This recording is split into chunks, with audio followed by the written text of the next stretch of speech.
You wanted the best. You've got the best podcast. The hottest podcast in the world.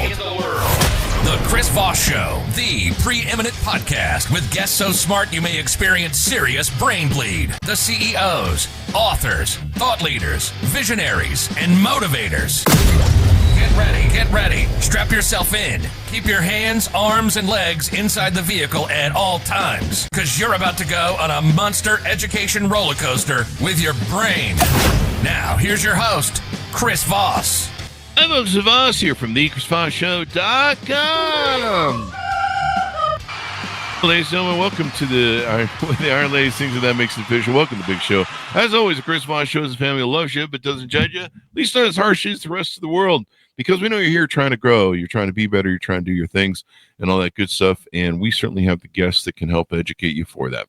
Go to goodreads.com/Chris Voss, linkedin.com/Chris Voss, Chris Voss 1, the TikTokity, and facebook.com/Chris Voss. Opinions expressed by guests on the podcast are solely their own and do not necessarily reflect the opinions of the host or the Chris Voss Show. Some guests of the show may be advertising on the podcast, but it is not an endorsement or review of any kind. Today's featured author comes to us from bookstolifemarketing.co.uk.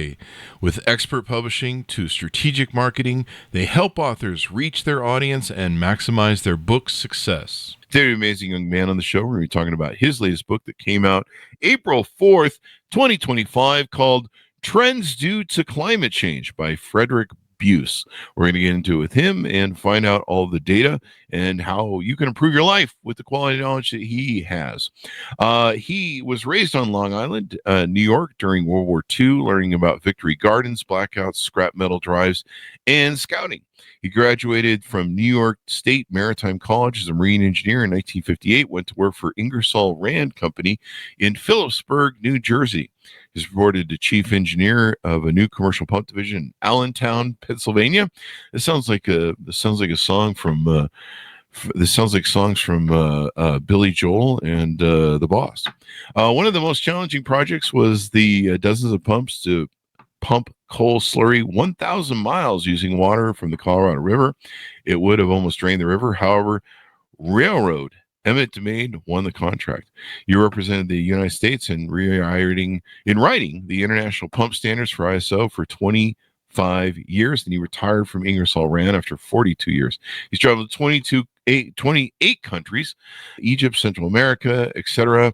And then he was a caregiver for his wife, who had Alzheimer's for 10 years, and took care of her and wrote a book called A Caregiver's Tips. After his wife passed, he became a master gardener for Penn State. In 2014, he wrote a book on the phenology of suburban backyard. The draft was 1,100 pages, and no publisher would take it. He whittled down to 568, and it was published as Anticipation in 2019, and republished and updated and retitled as Trends in 2025. Welcome to the show. How are you, sir? Fine, thank you. So give us a .coms, any websites you want people to check you out on. Yes, I have Frederic Buse, one word, .com. So give us a 30,000 overview of what's inside your book. Well, the book, The Trends, tells you and shows you what's happening to the climate, what's happening to the birds, the flora, over 30 years of observation. And so my quest is to plant a seed into the reader, hoping they do the same type of thing to realize what's happening with climate change. And does your work as a master gardener, does that have an effect on your experience and what you've seen over these years? Yes, it has. They taught me a lot about flowers and what to do with them, and so that helped very much my observations. So what do people need to know about this stuff? First of all, I started in 1986 to write a diary of what's happening, not just of birds, but the flora and fauna, for my own curiosity about what's happening. Then about in the 90s, the public started to hear about climate change. And so I said, well, there might be something to this. I wasn't quite convinced. But I had data going back 20 years already of what was happening to the temperature. And so as an engineer, I said, well, let's plot this out and see what's happening. And Mm. sure enough, I found by putting a trend line on a temperature of what was happening, that almost every month the temperature has increased from 2 to 6 degrees over 20 years, mean Wow. temperature. So we're getting warm. July being the worst one with 6 degrees. Yeah. Except December is going the other way. It's going down. Hmm. What a crazy thing that is. But that's what's happening. Is there a reason why that's happening? Well, that I would like to know. But it sure is having an effect on the amount of snow we get by December. And so I look at the rain, I look at the snow, and I look at temperature and see if I can put them all together to see what's happening in the environment relative to the weather. Mm-hmm. So in March, it really shows up because we used to have heavy snowstorms back in the 90s. Mm-hmm. Now, 30 years later, we have none. Mm. So we've gone from maybe 20 or 30 inches to none. Wow. Yeah, that's a big wow. Yeah. Yeah, I remember when I was young, Wes, we spent our teens here in Utah, and we would, the snowdrifts would be huge. We would be able to, the snowdrifts in the front yard would be so deep, we would be able to build tunnels through the snow. Yeah. And it would be sometimes like 4 feet and stuff. It would be crazy. And I remember as Boy Scouts, we would do the same. As Boy Scouts, we would go up in the canyons during after it snowed to camp and do, Boy Scout stuff. And the picnic tables that were up there, they'd have those wood pickup picnic tables. The snow would be like 6 inches to a foot over that table. And that would be like the flat plane for us there.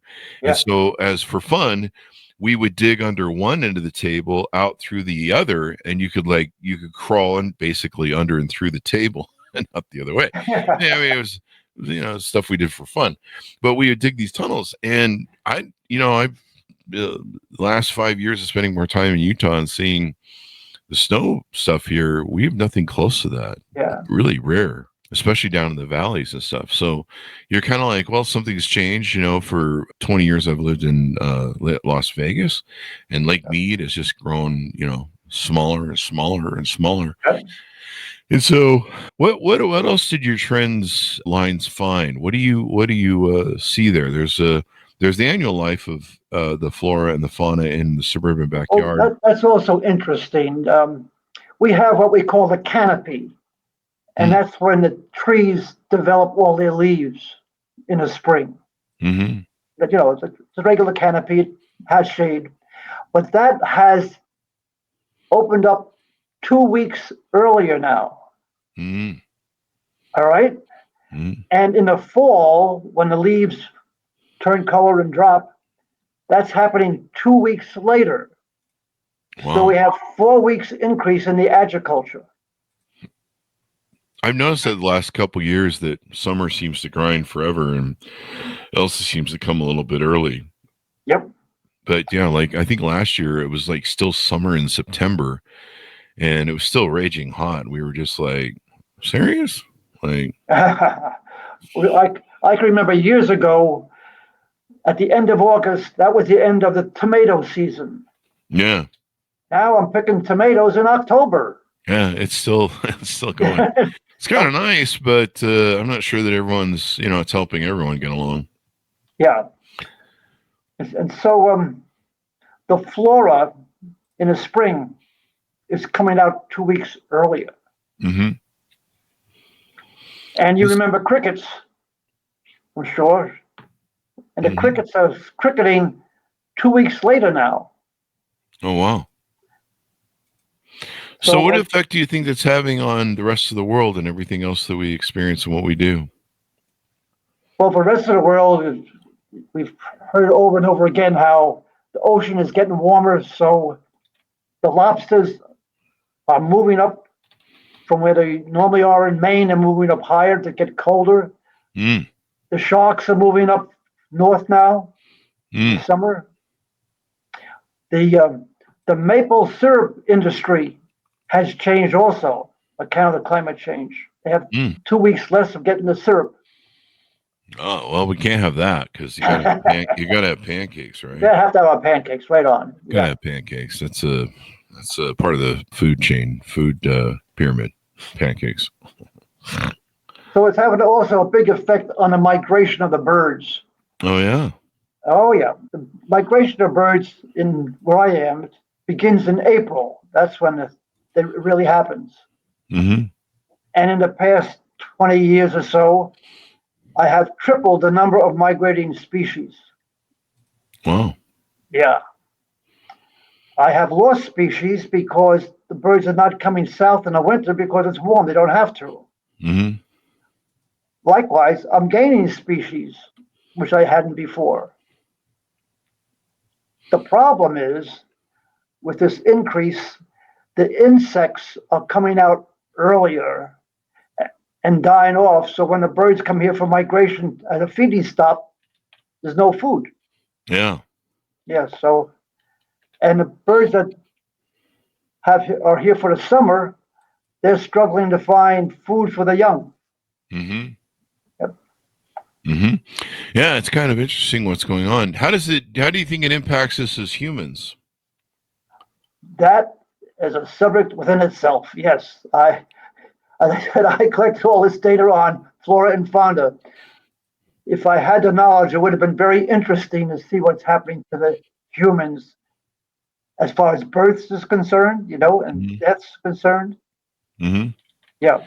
Well, I mean, imagine it plays some different parts. I mean, just in kind of what we're used to maybe as human beings and, what's going on in our environment, how we feel and stuff like that. I imagine it's having some sort of impact. I would imagine so, yes. But I can't put my finger on that one. Yeah. However, where you are, okay, you're Las Vegas, right? Las Vegas in Utah. Yeah. And that was all desert about 100 years ago. Still is.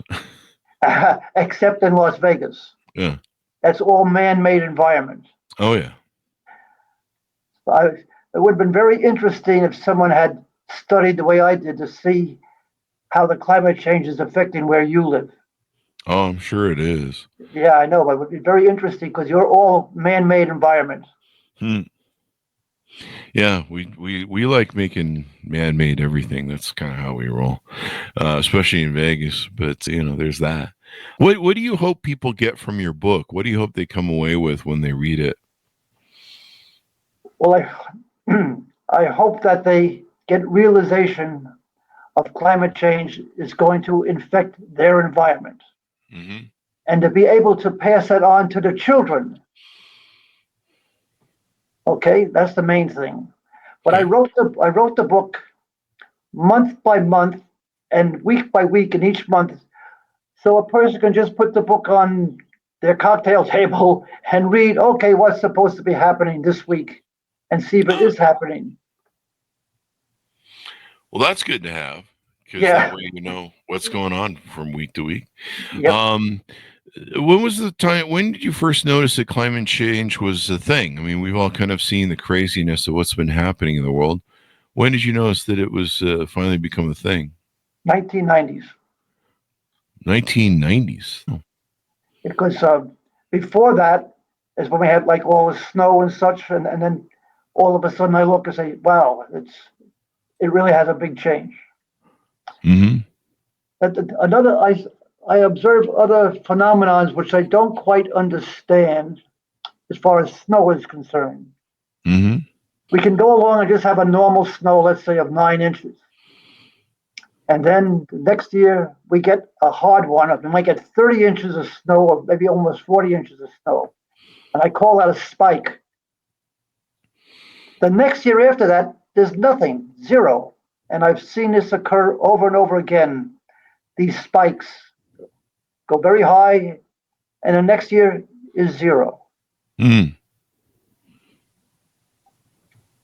Oh, so why is sometimes there's no spikes and it goes to 0? That's mystery. That is a mystery, yes. but So it's there.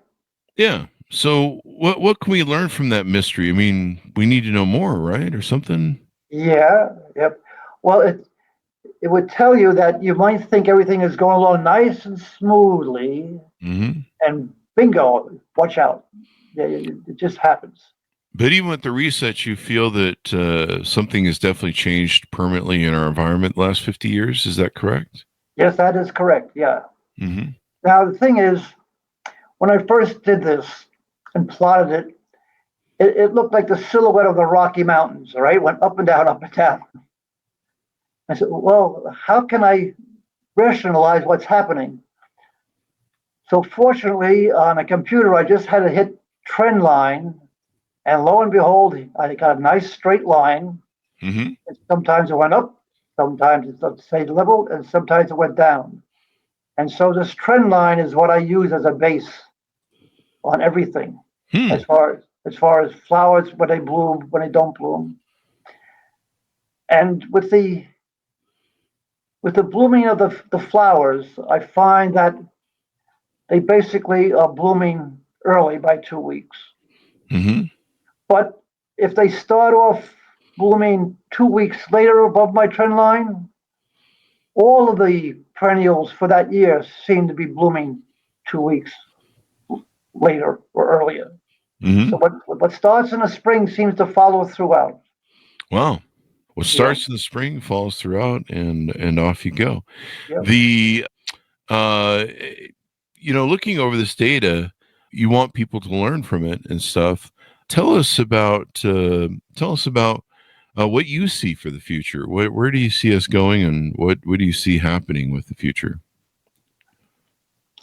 How far is the future? Right now,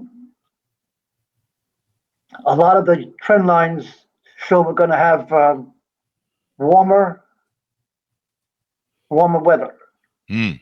Okay, and if that's because I'm looking at 20 or 30 years. But if I look just at 5 years, there's a reversal in the trend, Mm-hmm. and I don't quite understand that yet. But to answer your question, what's in the future? You know what a planting zone is? No, tell us. Ah, okay, a planting zone, there's about 13 of them in the United States.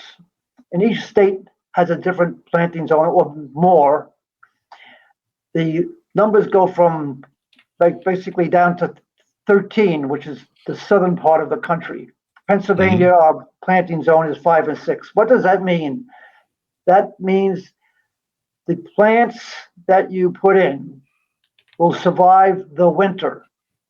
And so, depending on what zone you are, you plant different perennials or shrubs or trees that will survive the winter. And Hmm. so, that the planting zone is changing. So, from Pennsylvania, we're going from 5 into 6. So, if Mm-hmm. you're on a borderline now and you're building a new home and you're putting in trees, you should almost look and plant trees for the next zone. Take into account 30 years from now. Oh wow. And where you live, your state has at least 4 zones. And the zones where you have temperatures which are real cold are not cold anymore. So the water, the snow is not there that you had before. And so the water that you depended on in the summer might not be there. That's how Mm. the planting zones are changing. Hmm. And you talk in your book about the flora. What is the flora? That's all the flowers. Oh, okay. All right then. That's I wasn't it's, sure if it's, it was it's, like. it's the shrubs, the perennials. That's the flora. Mm-hmm. Now, you also talk in your book about what you call the cyclic year start. What is that? The cyclic year. The cyclic year is the phenomena of the life of the flora and fauna. It's outside life. Mm. And I start my year in March because that's when it's the awakening of life outside is in March. So my book starts in March. Okay. And to make things simple, instead of having 54 years, I make 48 weeks. I make 48 weeks. I'm going crazy here.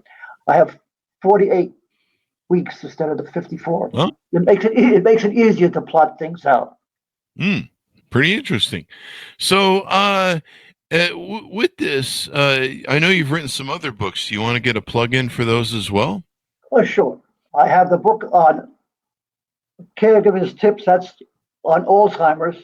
Mm-hmm. I spent 9 years as a caregiver for my wife. And the book is written from a man's standpoint of caregiving. Mm-hmm. And what I did is I put in 134 different tips for caregivers.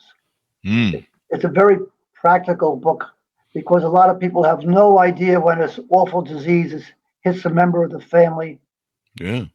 And it can be very devastating in all kinds of ways. So that's what caregivers is about. Mm-hmm. The other book, I said lifestyle of backyard birds and the change due to climate change. What's happening to their lifestyle. Mm-hmm. So where Trend's book takes flora and fauna into account, this is just for bird lovers.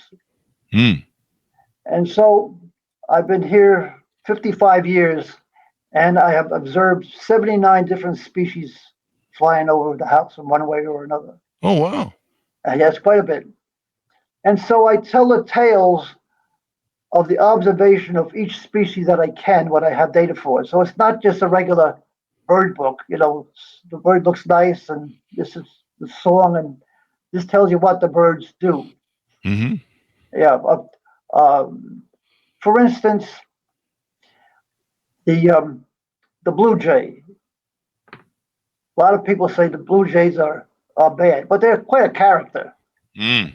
Okay, and they're the policeman. So if a hawk lands in the backyard, they start to yell because a hawk is there. Yeah. And when they yell, then other birds come, other species, and pretty soon I have a symphony going on of all kinds of species chasing a hawk away. Yeah. Okay, that's one thing they do. I put out whole peanuts on my feeder, which was raised up in the air about 5 feet. Mm-hmm. And I put some peanuts down on the ground for the squirrels. Mm-hmm. So the blue jay comes along, and they take the ones on the ground first, and then they take the ones which are up high, which the squirrels can't get at.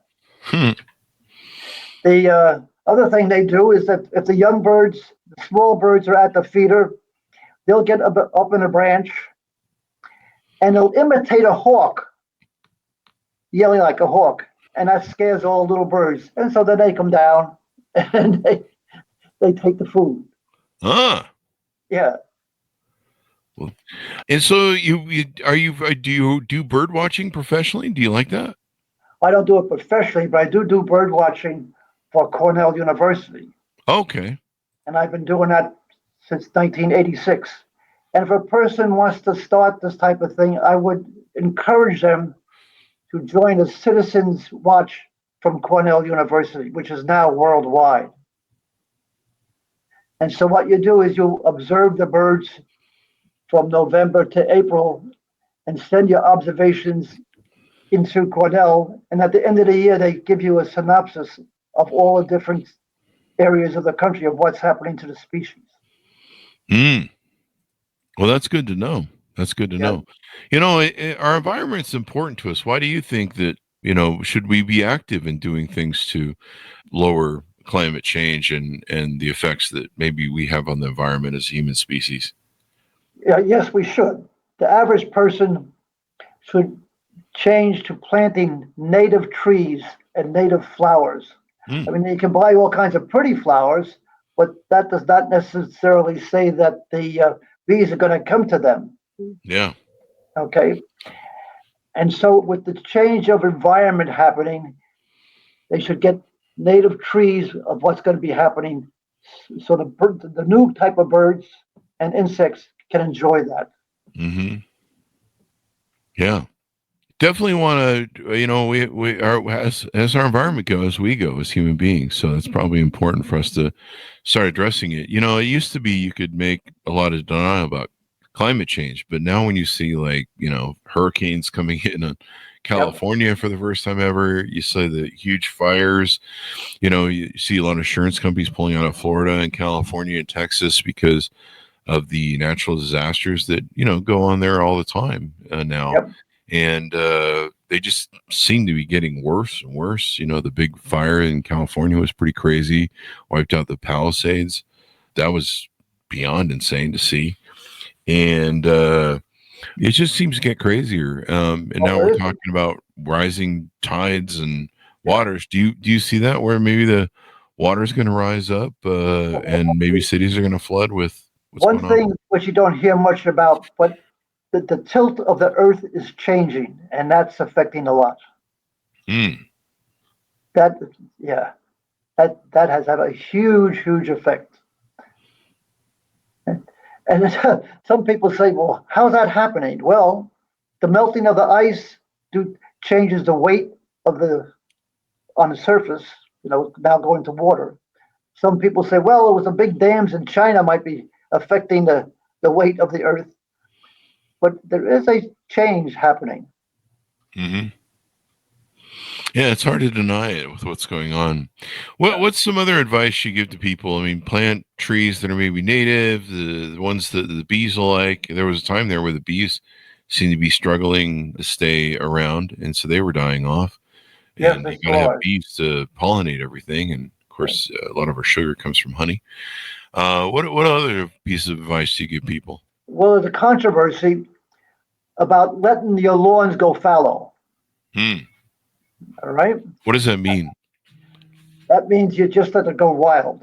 You don't cut the lawn. Okay.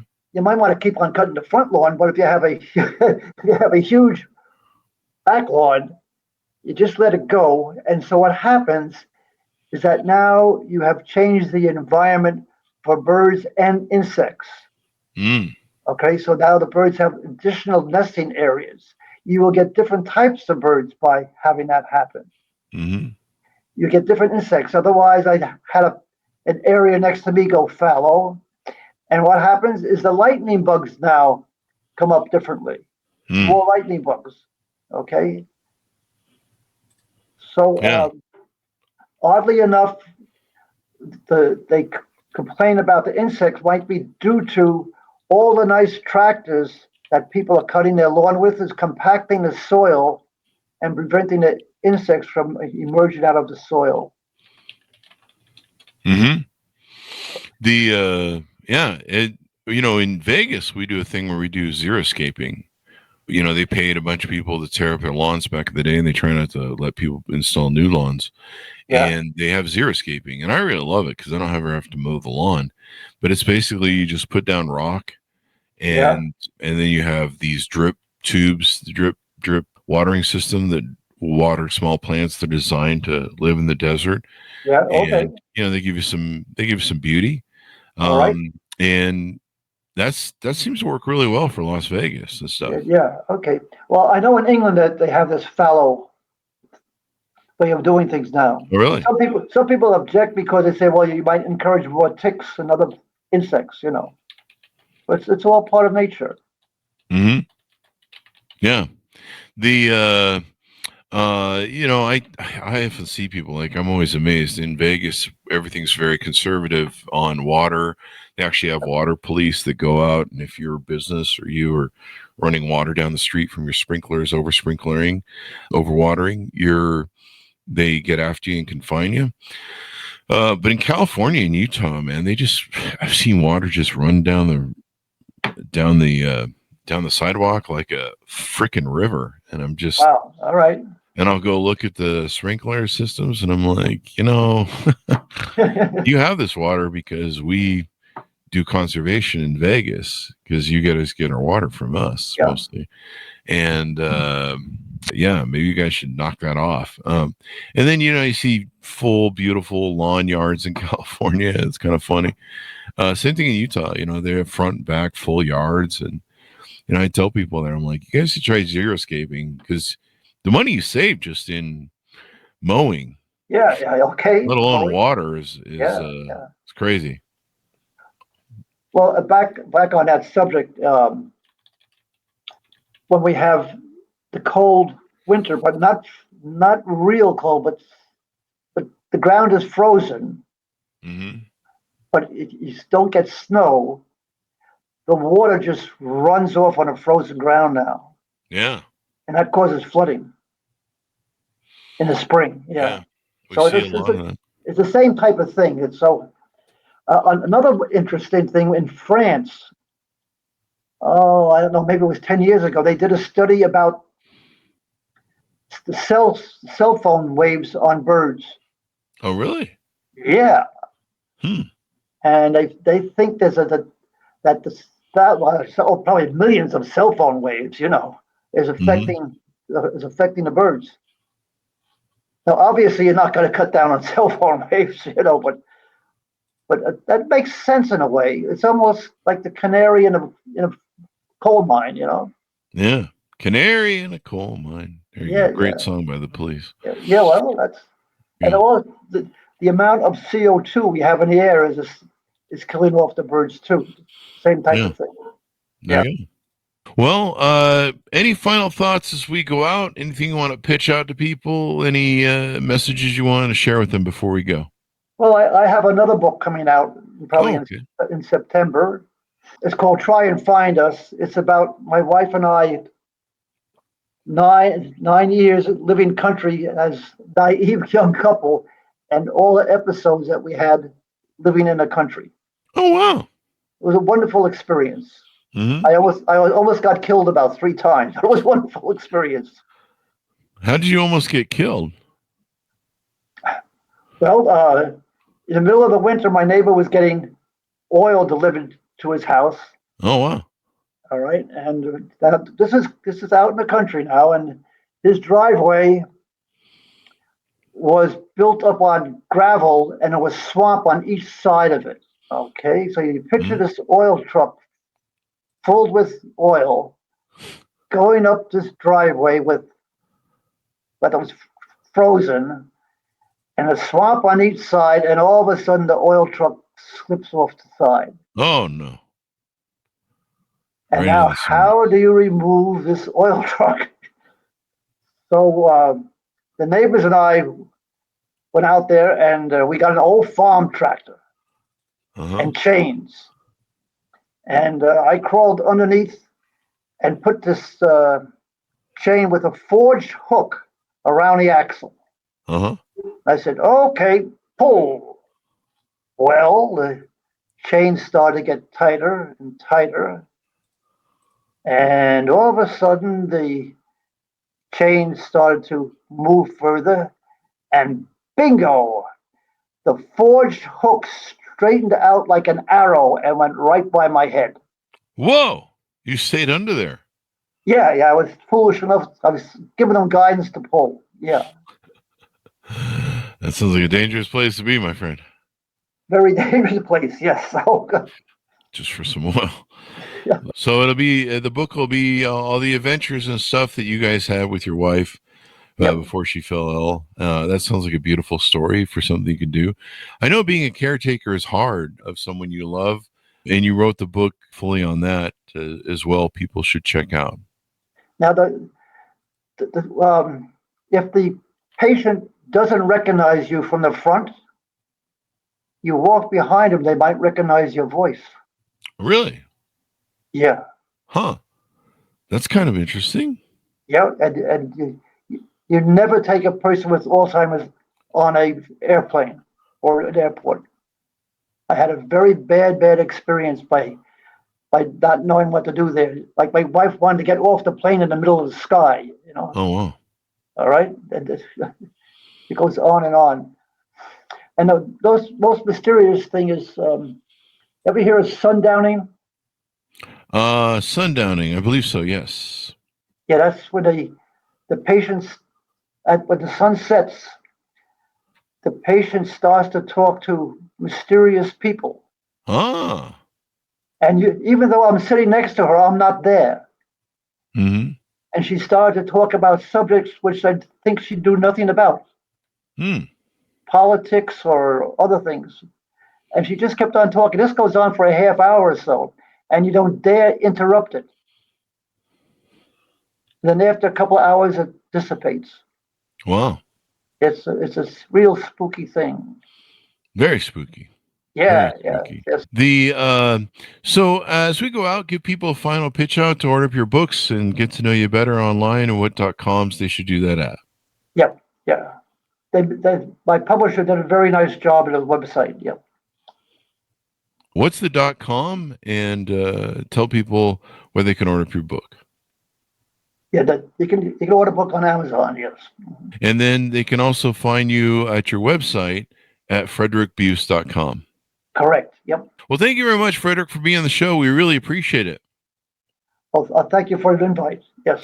Thank you. And thanks, Terrence, for tuning in. Order the book wherever fine books are sold. It's called Trends Due to Climate Change, out April 4th, 2025 by Frederic Buse. And check out his other books as well. Thanks, Monis, for tuning in. Go to goodreads.com/Chris Voss, linkedin.com/Chris Voss, Chris Voss1 on the TikTokity, and all those crazy places on the internet. Be good to each other. Stay safe. We'll see you guys next time. And that should have us out. Fun.